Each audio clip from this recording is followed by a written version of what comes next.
You're listening to Real Talk with Waz. I'm very excited to have you. Enjoy this episode. Tell people a little bit about what you do, and then we'll just deep dive into that and get the ball rolling here. Cool. I'm Dan Haggerty. I own Industry East and Stash Box, and now also the Moka Pot downtown in Manchester, New Hampshire. When did the Moka Pot open? They opened, so short, long story, they opened about 5 years ago in Antrim, New Hampshire. Okay. They're a coffee shop. Antrim didn't work out. They were looking for a location. The spot on the corner of Hanover and Elm Street was vacant. It was like the front side of City Hall Pub at the time. It used to be deli, wasn't it? It was another little cocktail bar. It was a place called Milk and Honey before that. Like several places had gone through that spot. Yeah. And at the time it was vacant, and City Hall Pub was looking to fill that spot. So offered it to them. They went in there. That's where they are now. Yep. And we just acquired City Hall Pub and the Moka Pot. It was like a 2-for-1 deal. Oh, cool. So yeah. So you have City Hall Pub too, and that. Yeah, City Hall Pub is closed now. Okay. So we're remodeling that. We're actually gonna flip the Moka Pot to the City Hall Pub side. Okay. Because it's a lot bigger. Yeah. I think I saw you guys were demoing stuff in there. Ripping it all out. So are you allowed to disclose what the idea is there? Or? Yeah, absolutely. Yeah. So the front part is kind of like weird shapes, like a triangular shape, and it holds about 30-ish people. But Moka Pot's been killing it lately. So we want to move them to the other side. It's gonna almost double the capacity, and it's gonna be like a coffee shop lounge, more like loungy. Pretty much everything downtown is grab and go. Mm-hmm. We wanna add that element of, couches. If you want to have a business meeting with 5 or 6 people, you can grab a corner spot with the table, plug in your laptops, do all that. There's not really a place that offers that coffee-wise around here. And they're open early. They're open 6 to 6. Oh, okay. So crazy hours that I now live with the kid. So how hands-on are you there? Like, do you have to be there during those times, or like? They thankfully they just run had the whole team already. Yeah, in place. they run a great business. So we're kind of doing the back end stuff. We're gonna help them with the numbers, remodel the place. We're there to kind of give it a little boost. Gotcha. And then the front part where Moka Pot is currently, we're going to remodel that side once they move over, and then that's going to be called Without. It's going to be a fully 0 ABV cocktail bar. Really? Yep. That's actually really clever. Yeah. Because that's the trend right now. Like kids, alcohol's kind of phasing out. They're kids aren't catching up drinking on anymore, being healthy. Exactly. That's why, and that's actually perfect being right next to the Moka Pot. And it's like, yep, you can get your coffee in the day, and then it's like lifestyle. Yep. Are you going to connect them? Like, is it going to be like open concept, or is it going to be separate? No, there's a kitchen that divides the two spaces. Gotcha. So, on paper, it's one unit. Yeah. Kind of like Bonfire and Torched. Sort of, right? Yeah. There's like that just divider, but it's the same entity. Yep. So, no, that's a great idea. Yeah, it's going to be like a little, like more upscale. Mm-hmm. We're going to go, we want it to be a nice spot, like a sober space for, if that's what you're looking to do. Yeah, they have something like similar to that in Nashua. The one in Nashua opened a little bit ago.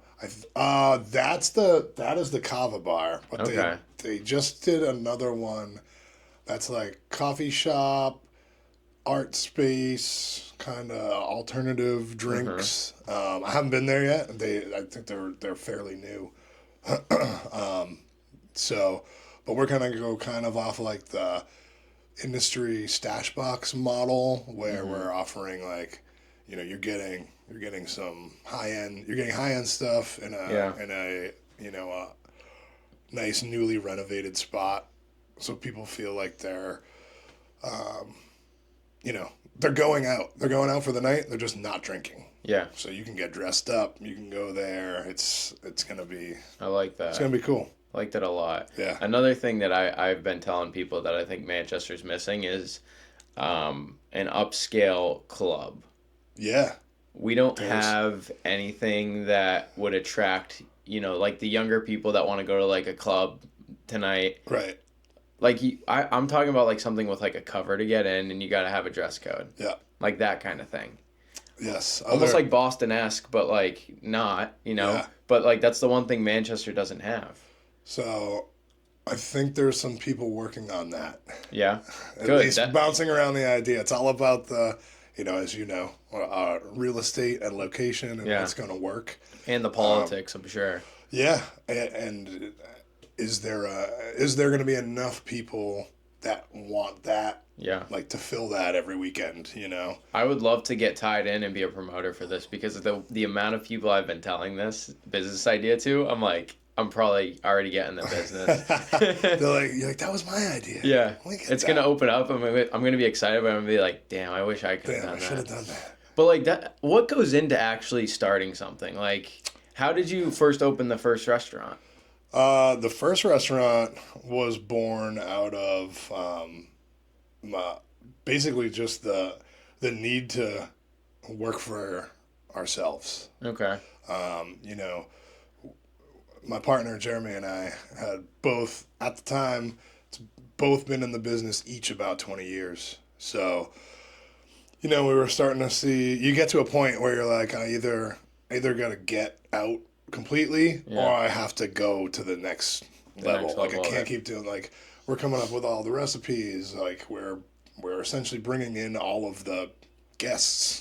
People are coming there to see us. We're doing all of the work for someone else. Yeah.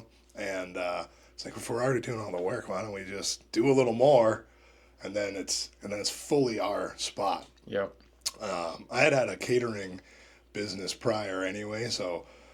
I mean, you already had the juices going, yeah, right? I'm a lifer in the hospitality industry at this point. But, it was just, it's like a mix of opportunity meets necessity meets the drive to do it. Mm-hmm.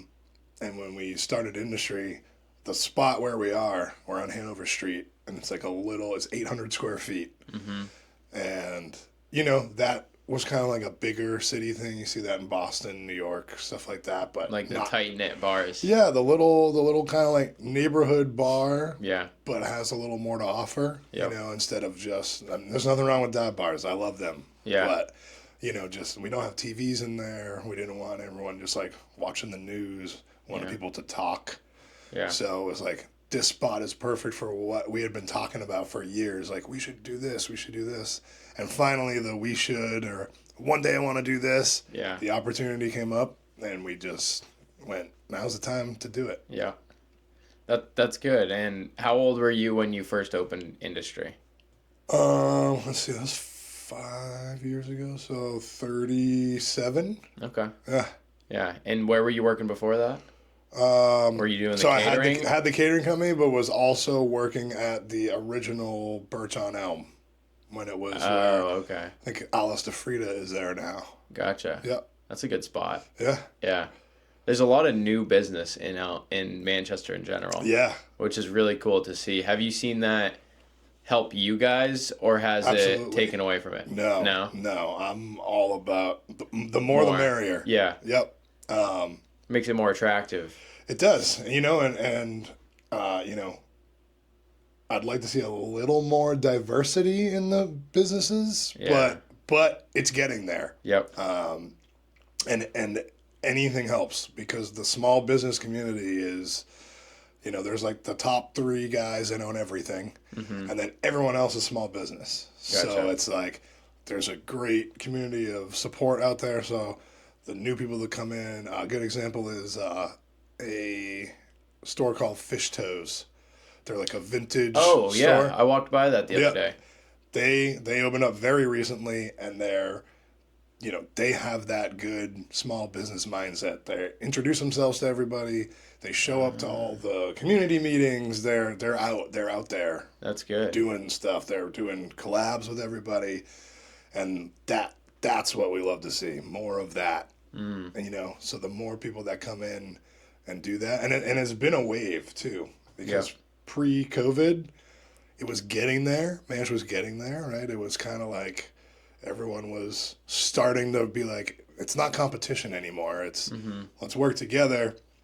Hey, you want to go? You're looking for this type of thing? Go here. Oh, you're staying here for the weekend? Make sure to check this place out. And There is more of a community feeling now. Yeah, Like I've absolutely. always lived in Manchester my whole life, and going down Elm Street now is night and day to what it was 10 years ago. Absolutely. Even yeah. I was gonna say about 2015 was when the switch started to flip the other way. Yeah. There was, and it was on a good trajectory until COVID, right? Yeah. It was going like this. COVID shut it down, but then, like almost immediately after everything started to open back up, it took off again, and has been going. So how tough was COVID for you? It's the reason why my beard's white. Just like how did, because I'm sure you were just trying to make ends meet at that point because nobody was out. we opened. I mean, we signed the lease on the spot where industry is in 2019. Oh boy! And we were both still working, so we were demoing. We were like, go to work. So you opened your first one around COVID. Right in the middle of it. Yeah. Actually. Yeah. So we had the spot. We started demoing. Then we started building, and we were slated to open in 2020. And then about 2 months before we were going to open was when they shut everything down on St. Patrick's Day. Wow. And we were like, we didn't really know. No one knew the gravity of what was happening. Yeah. At the time, they were like, yeah, everything's going to be closed for like 2 weeks, and it'll be fine. And let's go. So at first we were like, actually, it's not so bad because we can get so much stuff done. There's going to be no one on the roads. There's going to be no one around. Like we can just, the restaurant shut down. So we can just work. And by the time everything opens back up, we'll be ready to go. Boom, new place. But it ended up being 10 months and not 2 weeks. Yeah. And we were like, damn, we're almost out of money. Yeah. Like when we opened, I had $500 in my bank account. Really? Like, that's it. No savings. It was already in the... So did you use a lot of your own money to put into this? Or do you take a loan out for something like that? We had, actually, some of our regulars from previous bars, we were like, yo, we're out of money. Can you help us out? Yeah.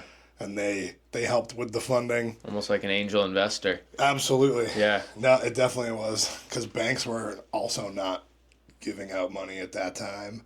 And since we hadn't actually been open yet, we couldn't even get an SBA loan or anything like that. Yeah. Because all we had was the LLC and the lease. But so we had no sales. So why is it so tough to get the SBA loan? The SBA loan's tough because you have to have already... kind of have to already have a business for them to give you the money. It's really weird how it works. It's like get it up and running and then we'll believe you. It's like, but I need there's you. There's a lot of hoops to jump through, and that's the other thing. It's like it takes anywhere from a couple weeks to a couple months, and we're like, we need it like yesterday. So thankfully they were able to step in and help us with that. Roughly how much like ballpark does it cost to open up something like that? It depends on the size. Yeah. Everything. It's all there's a bunch of variables, but like if I wanted to get invested into a restaurant right now, I would say initially you'd probably want to have at least 200. Yeah, that's for like small, and you gotta remember too that you have the investment is if you're just opening it, like if you're starting to open it, you have to have about 6 months worth of bills, payroll. So whatever you think it's gonna cost, right? So like, it's gonna cost $200,000 in materials and whatever to remodel this place. Okay, so you need that, but then what are my, what's Comcast going to be? What's electric? What's gas? What's all of this every week for 6 months? So it's probably another 100. Yeah. So really, that's the real number. That's a lot of money to put into a restaurant. Or anything. Or anything. Yeah. I mean, I'm like real estate minded. So like I think of the real estate, like I could put, 50K into a property and make a little bit of money maybe, Whereas and it's a quicker turnaround. It's a quicker turnaround. Yeah. Whereas a restaurant, that's a long-term game. So it's like, how do you stay motivated? Because like when you first start, like you're not profiting. No. Like how many years did it take for you to start profiting from industry? Industry is still a break even. It's a loaded question because industry is like is a tiny percentage of restaurants, like 0.01 of restaurants that like we were out of the red in like 6 weeks. Oh wow. But that will like never happen That's again. just because it's a smaller spot. It was when you were talking about COVID and how it affected us. Yeah. Initially, we almost died of heart attacks because we were like, "Are we ever even going to open?" Yeah. But because of the timing and we had super low overhead due to the size, by the time we were able to open, every other place was still like closing at 8:00, or or they were out of business, or their hours were so reduced they weren't doing food. Mm-hmm. We opened. We hadn't worked in 11 months at that. By the time we opened, we were ready to go. So we're like, we're open till 1 a.m. We're serving food, and people were just like, oh my God, there's a bar that's open? Yeah. Right? Yeah. So it was just like kind of what was the hindrance before became the, what actually like brought people in. That's cool. So it did end up working out well. Yeah. But that's like a very, very rare case that would ever happen because restaurants, you don't really get in the restaurant business to make money. Individual restaurants anyway. It's got to be a passion. Yeah. If you buy like 5 McDonald's and you're never there and other people run it, it's a little different. Then it's okay. Then you're going to make money. But yeah, it's a passion thing. You have to actually love it. Yeah, because the day-to-day must suck sometimes.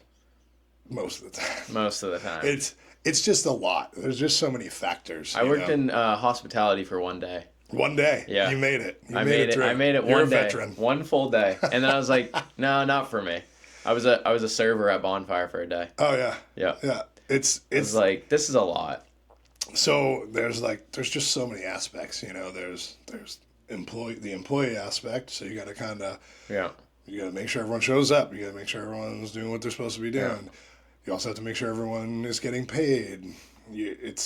And then there's the back end of there's always something like, oh, the toilet's broken, gotta fix the toilet. Oh, the AC's broken, there's always something. It's like the day you open, it's just maintenance after that. Yeah. It's just maintaining and being like, okay, now we have to clean all the, whatever. It's just always, every day there's 200 things. Do you sleep at all? I sleep very well when I do sleep. I'm dead. Yeah. Dead to the world. Yeah. But no, it's a routine, so people have asked, you don't really get in it to make money. If you make money, that's great. It's kind of like the restaurant business is about not spending too much money. That's more of being more of a net zero. You're just like, man, how can do I buy the really good expensive cooler and it lasts me 10 years? Yeah. For 10 grand, or do I spend $2,000 by the not so good cooler and then run the risk of I'm gonna have to buy another one in 2 years? Yeah. And then you're out of commission for a little bit. Yeah, you might miss out on other things. Yeah. So it's a lot of. I think the toughest part is that you definitely have to, organizational skills are needed heavily, but it's decision making. You have to make like 300 decisions a day, and some of them are easy, and some of them suck really bad. So how many calls a day are you getting for stuff like that? I guess it varies. Because you now have almost 4 places, right? So you're probably getting calls pretty regularly. Even the or you're there, right? Thankfully they're all within a quarter mile of each other. So I'm always on the block. But it's, yeah, I mean, usually, sometimes I just put my phone with like my computer and I throw it in the bag and I'm like, I just need an hour of not phone. I've done that too. Yeah. It's just like, I don't care. I'll give it. If it's an emergency, you know where to find me. Yeah. I'm at one of the spots. Yeah, exactly. Yeah, you got to take a brain break every now and then. So what are you doing to like decompress from work then? Like what's your escape from all this chaos of the restaurant industry? It used to be downhill mountain biking. Yeah. But I have a baby now. So Okay. it's hanging out with the baby. Yeah. She just turned 1. Congrats. So hanging out with her, she just giggles and smiles and farts and we eat snacks and like that's the best. It's also a reminder of why we work so hard Why are you doing it? to do it. Yeah. I hear a lot of people say that. You know, once they hit that phase, it's like it gives you this sense of fulfillment that you didn't have before. It changes the perspective for sure. Yeah. Like you know, prior to having a child, it was, you know, we just want to do the best we can and keep improving. Like every menu we put out, just be better than the last menu. Yeah. Or else why are you doing it, right? Yeah, so exactly. it's just be better. Now it's still those factors, but for a better cause. Like that was kind of just for no reason. It was just like, okay, let's just keep doing it. Yeah. Let's see how different we can make this. Let's see how, let's see if people like this. Let's just do a to be little better experiment. than yesterday. Exactly. Constant self-improving. Yeah. And now it is that as well, but yeah. But with a different factor. Yeah. Like when I'm thinking different about motivation. Absolutely. Yeah. It's like, okay, things had to be perfect before, but now, there's things where you're like, you thought that was important to focus on. It's like, maybe not so much that. And this was actually the more important thing to focus on. Like, I didn't think about it that way before because I didn't have to.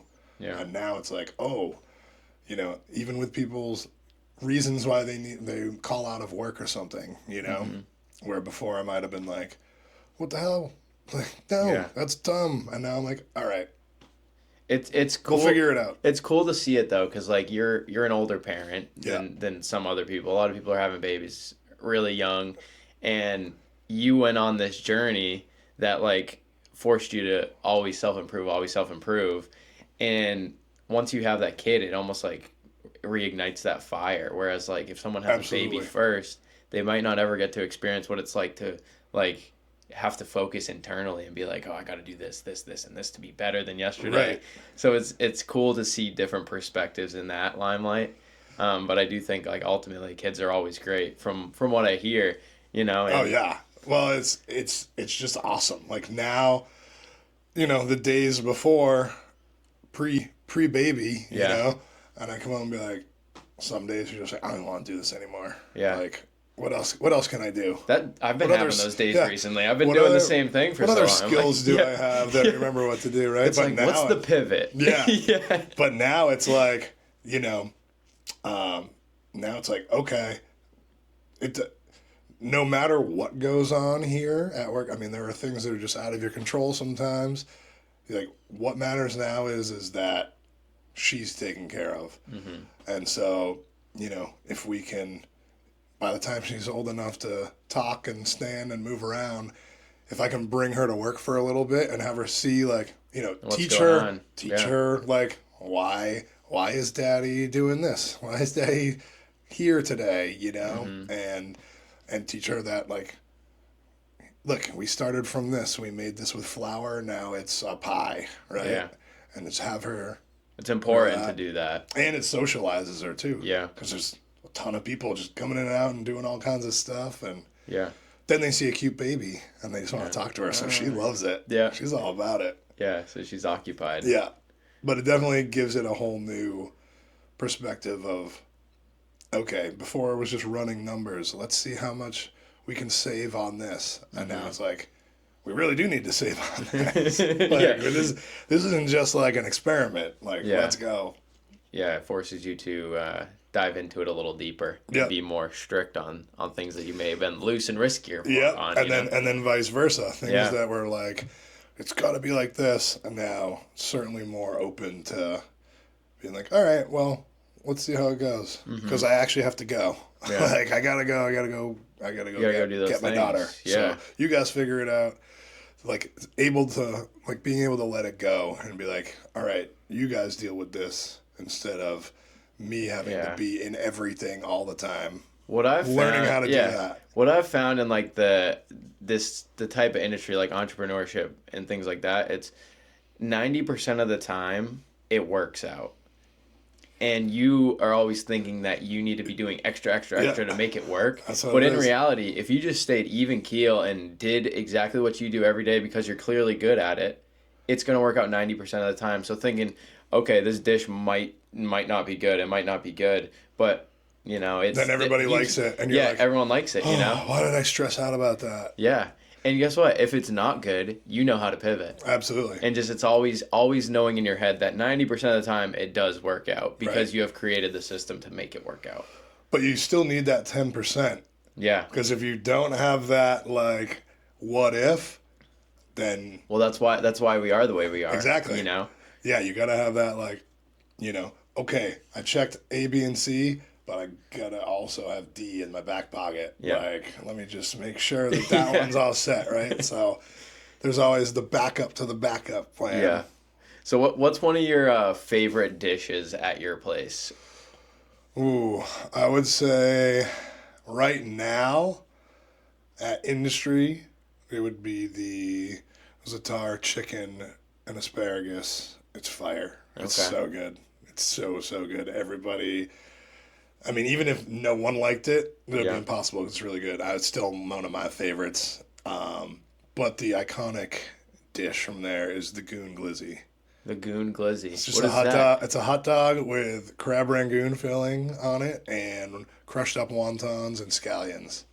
I gotta try that. It's very unhealthy, but it sounds delicious. very unhealthy. It's delicious. Sounds like it pairs well with a beer. It does. It does. That's what paid our rent for the first year we were open. The goon glizzy. The goon glizzy. And then at Stash Box, the smash burger is insane. That's what I got when I went to the Stash Box. That literally is, I mean, it's our number one selling. It's a burger. It's America. And then you had, I also had cordon bleu, was it? That was a couple menus ago. That dish was also awesome. So you've revamped a couple times on the food. How often are you doing that? At Stash, we do it 2-3 times a year. Industry, we do it seasonally. But we always keep, we keep the bangers on there. Yep.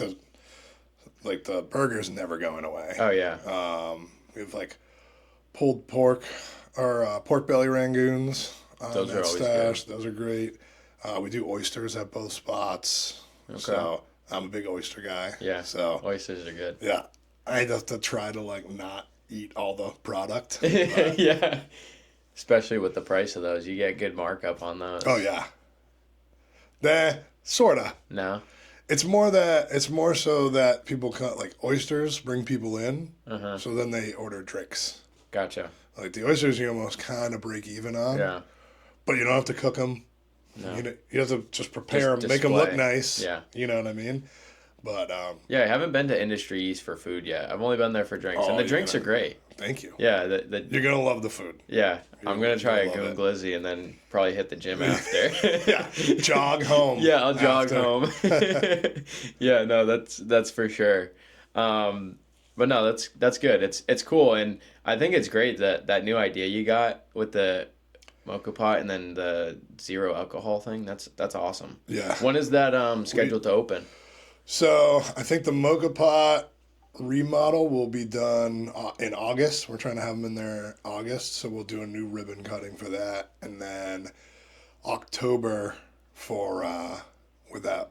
Gotcha. Sober October. Sober October. So that's the goal, to be open October 1st. Yeah. Or first week. Right around there. In the restaurant industry, that means we'll probably be open in February of next year, but but we're shooting for October.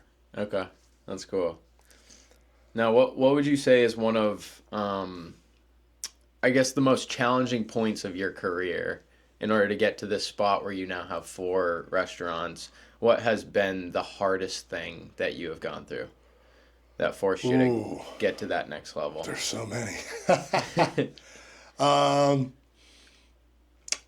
think. I guess, why is Dan Dan. Yeah, it's just I think the drive to keep doing it, but like the hardest thing was probably that like last couple weeks of COVID Yeah. before we could open, because literally everyone was still, there was like no answers, like no one had any answers, like Everything is was there up even in the gonna air. be a restaurant industry anymore? Like they told us this would be done in a month, and now it's gone on this long, and seemingly there was no end. Yeah. But I had no other job, because even my other business, the catering business, people weren't doing events. There was no that's right. event. I mean, some people would have like backyard weddings and stuff like that. They're like, it's all my family, but it wasn't even close to what we had. So I was just like in panic mode. Like, I don't have any money left, and what am I gonna do? Get a job during a pandemic? Like, it was that was scary for sure. And then, I mean, pretty much any time that something new goes wrong that I've never experienced, I'm like, I get a little freak out. Yeah. Because stuff breaks all the time. Do you have a mentor to kind of help you in moments like that, or do you feel like you're learning on the fly, like a lot of people are? Sometimes you just got to deal with it. Yeah. But going back to the community thing, there's so many people to talk to. That's good. You Yeah. know, That's a good point. just people that have been doing it even longer than I have. Yep. Or it doesn't even matter the amount of time. If you talk to somebody where if you think of someone, you'd be like, oh, I'm pretty sure this guy dealt with this recently, and I've never had to do it. I'm going to give him a call. It's always the new, like something new is always scary, right? Yeah. Especially if it's a problem. Yeah. So anytime that something like that happens, it would be, I think that's the hardest thing. Okay. When you're just like, I don't even have an idea of where to start, of how to fix this. Yeah. You're just like floored. Because there are so many problems that where you're like, oh, I've done this a million times. Here's how we fix this. Or it's not even an issue at this point. Let's just forget about that and do this. But yeah, whenever there's something I haven't faced, it's like, oh my God, I have no idea what's going to happen. Fear sets in. Yeah, you're just like, now you gotta sink or swim. Yeah, at that, I've at that never point. been faced with this. I gotta figure it out. And have you always been like I guess an entrepreneurial spirited person, or like probably not because you were just in the hospitality business? Yeah, I mean, I always hated working for other people. Yeah. So in the back of my mind, yes. Yeah. But working in hospitality, as an employee, it gives you the freedom to be like, I'm going to take, I need 2 weeks off. Someone cover all my shifts. Yeah. Right. So I loved that part of it. Yeah, we can't do that anymore. No, I would actually love to have a boss again. I would love. I was telling my friend that the other day. I'm like, I would love to have a 9 to 5. Yeah, I would love. I could clock out of work and not think about it afterwards. Someone just tell me, just give me instructions today, and I'll just be done by 5, and I'll see you later, and I'll go grab a drink. Yeah. Like, that does not happen at all. It doesn't. But it's hard. It does happen, but it's harder to get to that mindset. It is. You have to. That's like the shit or get off the pot mentality, right? Like, do I stay doing this? Do I do something else? Or do I go balls to the wall and just go all the way? And at the end of the day, yeah, it's stressful a lot. Yeah. But you can say, I made this. Like, I did this. I provided jobs for 30 people. Like, we're part of the community. And that is just something you're not going to get. Like, no matter how much, like, if you work in a 9 to 5, you're not going to get that. No. You're like, I can contribute to this business and make someone else a lot of money, on a corporate side. But to be a small business, you do get that. You go, okay, cool. I can walk down the street and say hi to all my neighbors, and they're like, hey, good, good to see you, man. Was at the restaurant the other night. It was fantastic. You know, like, that's awesome. That's like it's like a level of fulfillment that you wouldn't get at the 9 to 5. Yeah. That's for me anyway. Yeah. I know everyone has their own reasons why they do it. But not having a boss, making sure that, just making sure that you can do things the way you want to do it or think you should do it. Yeah. And then you can adjust, I think it's like, for me personally, I think it's being able to inspire other people to show them that you can do it. Yeah. Do it like this. This worked for me. Yeah. I get questions all the time from everybody. I'm sure. Just, hey, I'm trying to do this thing. It totally sucked. What should I do? I'm like, how can I do this better? Sometimes I can, I just offer whatever advice I can give, or sometimes I go, I have no idea, dude. Yeah. But, here's what I would do. I'm not saying you should do it, but. Yeah, exactly. But it's cool because sharing advice is worth more than money. Yeah. Most of the time. It is. And it's good to pay it forward. Absolutely. If there's something we can help you with now, who knows? My printer could break tomorrow. Yeah. And I need menus on the fly. Like, let's go. To be in that community where you can just share your printer, share favors, like whatever it might be. That's another big part of that whole community aspect of it. That's cool. It's like if you can help someone, just do it. Just do it. Hey man, sure. I'm big on just spreading the positivity. Yeah, man. I tell people positivity's free. Yeah. Just give. How can I help? Yeah. Unless I'm like swamped and busy and I just physically cannot help you at the moment. Other than that. That's why you're in the industry. Hospitality. It's the way to do it. Yeah. Yep. Try to make everybody comfortable and try to have a nice time, and that's relaxing. Even if it's in a crazy environment, it's relaxing. Yeah. So it's nice. That's cool. And I'm sure you still have the same passion over like doing it this many years, right? Yeah. I mean, when it's, dude, the fish concerts this past weekend. Yep. Like, I love that. Right when it's on borderline, like, chaos. Like when it's just so busy. It's just nonstop. But you look around the room, like, you stop for a second, and everyone's smiling, and everyone's having a good time. Oh, that's awesome. That's like the drug, dude. That's the dopamine right there where you're like, yeah. That's why you do it. Cool. Yeah. Like, this is awesome. Like, everyone, it's like if you had a party at your house. Yep. Like, you don't want people sulking in the corner, right? No. You'd be like, hey, man, what's up? Yeah, like, what's going on? It's like that. Like, when you look around the room and everyone's having a good time and it's loud and boisterous and people are cheersing and all that, like, I love that. That's the good stuff. I love that, man. Now, do you have any goals from here that you're aiming for other than the new place open? Retire. Eventually, right? Yeah. That's why you're opening more and more. Yeah. I don't know. I'd like to really like hone in on, I make notes. Just a thing I like to do, and it was told to me by an earlier mentor, is when you write a business plan, like, that's not going to be the final business plan ever. So you take your original business plan and you update it like every 2 years, every 2 years, and be like, okay, you know what? This doesn't even apply anymore. Yeah. I'm going to scoop this out of here, but this works, so I'm going to put this in here. So your business plan isn't just to start a business. It becomes like your handbook, So if you do end up doing something else, or you want to franchise something or something like that, you can go, this is currently the best way to do it. Yeah. Like, this is my updated plan. This is how we do it.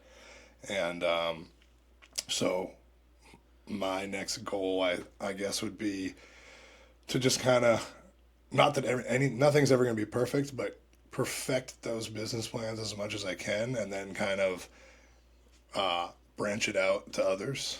So like offer the business planning to other people. Yeah. And then that's your service. Yep. Yeah. I'd be like, here are the results. Yeah. And it's just all of the... Almost like consulting. Yeah, sort of. Like a restaurant consultant. Sort of. But I'm not going to go hard into that because that's also annoying. Because I did that for a little bit. And it's rough. Is it? Well, because again, people who have that, business mindset and want to go in it for themselves, they'll pay you to tell them stuff that they want to know, but they'll do like nothing. 10% of it. It's like, why did I just work so hard and they didn't listen? That was rough for me. But you're getting paid regardless. You're getting paid, but it's like not. It's the opposite of the everyone having a nice time in your restaurant feeling. That's fair. It's like, man, I just did all this work for you. Yeah. And you're not even gonna do any of it. Yeah. And you paid me. It's weird. It's a weird feeling. So maybe you just sell the business plan itself, and then you Something just like hands that. off. Yeah, I don't really. I haven't had much time to like think of how the structure of it will go, but Yeah. but that's like one of my favorite parts of doing it. Yeah. Is like I love building out the restaurants, doing the design, figuring out how things are gonna work, like visually, but also efficiently, and you know, like all of my fuck ups are on there. And I remember this. I thought this was going to be the coolest thing ever, and it ended up sucking so bad. Never ever do that again. So like knowing what not to do is just as, if not more important. Once you know how to do something, you just know how to do it. And are you like actually writing in a notebook like everything that goes on? Like that kind of thing? Yeah. Okay. Yeah, it's kind of kooky, but no, I think that's great. Like I'm the same way with my business. I'm always writing stuff down. I'm always looking for ways that I can improve, and how could I systematize this so that I'm doing less. Yep. You know. Yeah, maximize your time without like giving yourself a stroke. Pretty much is the way to do it. Yep. Yeah, that's what you should be doing. Mm-hmm. Write it all. Just write everything down, or be like, today this totally sucked, and I'm never gonna do this ever again. Yeah. You know, because that again is just as important as this thing worked out perfectly. This is the way I'm gonna do it for now until it changes. Mm-hmm. And adapting to change is a huge thing too. You have to. You have to always be ready to pivot. Yep. Always, like all the time, and not be like mad about it. I mean, you can be frustrated, but you just have to realize, hey, this. You have to realize you don't have the control. Yeah, this isn't gonna work. I have to do it a different way. Yeah. Like, and just accept it.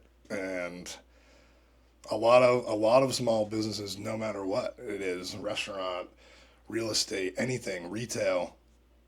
You know, people who end up kind of dropping off is they have the pride, which you need. You need a little bit of pride to do what it is that's like what's pushing you, but you can't have too much that you're like, no, I'm not changing this. This is the way it's going to be. Because the numbers don't lie. Yeah. You look at the data. I look at the data every day across, times, money, everything. Like, okay, this one little thing right here isn't working. Yeah. Cut it. What's the software you guys use to like manage that kind of stuff? Our POS system is Toast. Toast, okay. It's just like an app-based system.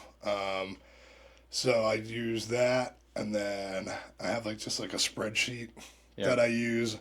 I put in numbers for. I mean, Toast does a lot of it now. Their integration is. Yeah, so you can almost integrate it back into an Excel spreadsheet. Yep, and then that's hooked up to QuickBooks. Yeah. So you can see in real time, like, there's so many transactions, specifically for restaurants. Yeah. Right? There's so many transactions a day, whether it's customers paying their bill or us receiving in orders, just the... What was your biggest day revenue-wise? Oh, man, revenue. The first taco tour after COVID. So I think it was 2022 was the first year they brought Taco Tour back. Yeah. And that year it fell on Cinco de Mayo. It did. And it was wicked nice out. Yep, it didn't rain. This is the one Taco Tour that didn't rain. It was 75 degrees. It was Cinco de Mayo. I just remember being like, all right.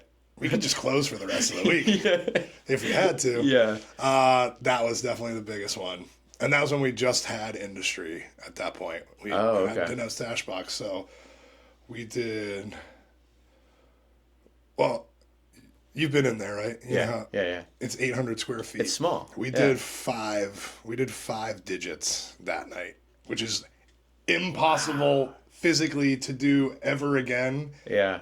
The space just isn't big enough. It's not big enough. Yeah, because you can't like seat like a ton of people and have them eat. No. It's more like it is kind of grab and go. Yeah, or like it was quick just bites. crazy, dude. It was crazy. Like That's awesome. They let us. That was still kind of like right after the COVID bubble, so they let us go further out on the street. We were just able to fit more people than we normally would, and it was just nonstop. People were pumped that like they could do Taco Tour again. It was like all the things converged. Yeah, that's Wicked great. Nice Day, Perfect storm, Cinco de man. Mayo. It was we were only like a year old or year and a half old at that point too, so it was still super hype. People were just like, I gotta go there. It was like, dude, I don't even like remember it. I just remember at the end of the night going,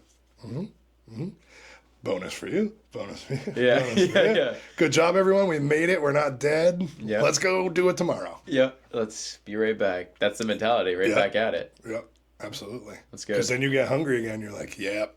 You're like, how can I do that again? Yeah, If like not let's more. what worked tonight? What absolutely absolutely we're gonna never do again. Let's not do this. Yeah. What could give you more days like that, do you think? Is there anything else that could potentially push that? I mean, with the arena Collaborations? yeah, collabs stuff are like always that? great. Those are fun. I'm more looking now at like consistency over time, as opposed to big pops. Gotcha. The big pops are great. We love them. We do a lot of collabs. We do a lot of like dinners and special events. Yeah. And those are great. And they factor too into the overtime thing, because you're like, oh, here's a day when normally we would do $2,000. Today we did 4. We like literally doubled it by this one event. But also it took 6 weeks to plan this event. So never try to figure it out hourly, because you're like, oh, I actually made $2.50 an hour if I were to figure it out that way, right?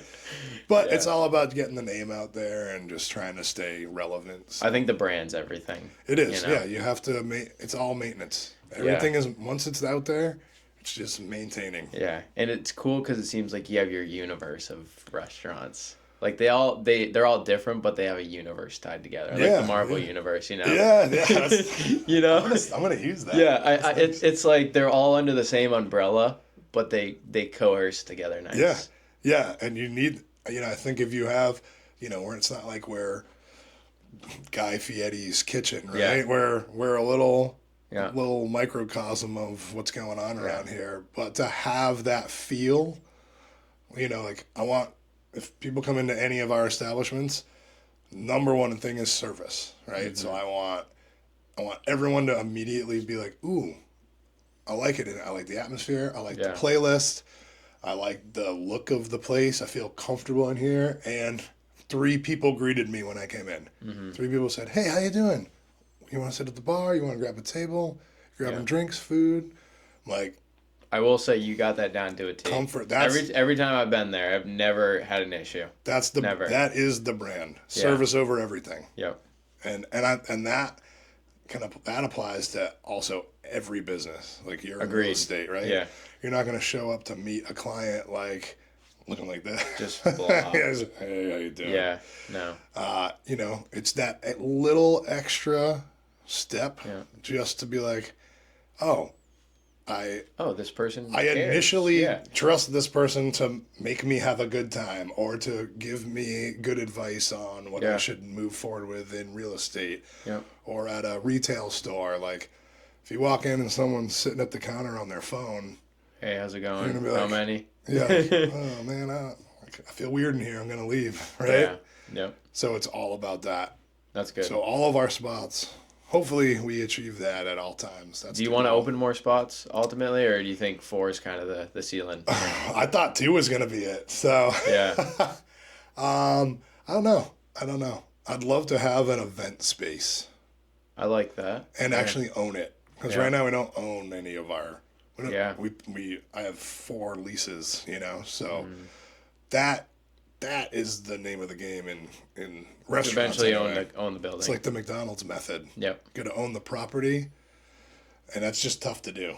It is tough to do in a city space. Yeah. But yeah, like to have a parking lot, your own parking lot, and your own building. Then the maintenance doesn't seem so bad. Yeah. It's like, oh, not fixing someone else's problem. You're now. helping build your equity. Yes, You know? yes. I'm putting this into this Yep. to make it better. But we'll see. It changes. You know what I mean? Changes all the time. Cool. Some days I'm like, sell it all. Yeah. Get me out of here. And some days I'm like, man, it would be cool to do this. You know, because Yeah. your brain's always going. I Like know. I have, like you said, always writing everything down. Dude, Yeah. I have like 10 concepts in my little notebook. Like, Yeah. ooh, this is a good thing. This is a good idea. It's just executing it. What keeps you creative like that, do you think? Just the constant need for change. Yeah. You know what I mean? Like we do that a lot with the menus at the restaurants, and it's Do you have a source of inspiration? it's kind of boredom. Boredom. Yeah. Like I like to see things, you know. And Progress. Jeremy, my partner Jeremy, and everyone that kind of works for us too. It's like if you're serving the same thing over and over, Yeah. you know, if like I said, we keep like the popular stuff. It's good to have. That's kind of like your staples. You're known for. It's what gets people from out of town to come in there. Mm-hmm. But to offer something new keeps the brain going. You know Yeah. what I mean? Yeah. You don't rest on your laurels or get complacent Yeah. because that's boring. Being Exactly. complacent is boring, right? And let's like Well, you're not doing we have a anything kitchen. boring. We can make anything we want in here. So let's make anything we want. Yeah. Let's see how it goes. I like that. And we just love to eat. Yeah. Eat and drink. It's like, oh man. You know, I had this dish at this place down in Boston somewhere, right? What can we, like, what aspects of that dish would I want mixed with something else that I've had? Let's try and take some aspects of that and then put our own little touch on it and see if we can create something awesome. Yeah. And then sometimes you hit that mark, and then sometimes you come up with something completely different. You go, oh my God, actually, you know what? This sucks. What if we tried this? It's just fun experimenting. That is cool. And it's what keeps it fresh. You know what I mean? You can come in and cook the same 5 things every day. You're going to... It'll make the know. chef like his job a little bit more when he gets to cook different things. Yeah, absolutely. Yeah, you got to have fun with it. Yeah. Got to have fun with it for I sure. like that. And I think you got a great business model. It's awesome, and I think everything that you're doing is great to see. Cool. Like I said, Thanks. service is always great whenever I've been there. That's the goal. So I couldn't recommend it enough. But yeah. Anything else you want to shout out before we end it here? Shout out to everyone downtown, everyone doing their thing, everyone in all the towns. Nashua, I'm from Nashua, so Yeah, Nashua's a good spot too. dude, Nashua's getting a little renaissance going on right now. Yeah. Local street eats. It's on East Pearl Street. In East Pearl, Nashua? West Pearl. It's in Nashua. Yeah. Yeah. It's run by my friend Alyssa Drift. So they just opened a little while ago. We actually had our holiday party for the restaurants. We had it down there. Oh, that's cool. Fire spot. Awesome. Awesome cocktails. The food is great. So yeah, that's my little shout out Love it. to local street eats. Love it, man. Well, thanks for coming on. I Oh yeah, appreciate thanks for it. having me, dude. This is Yeah. awesome.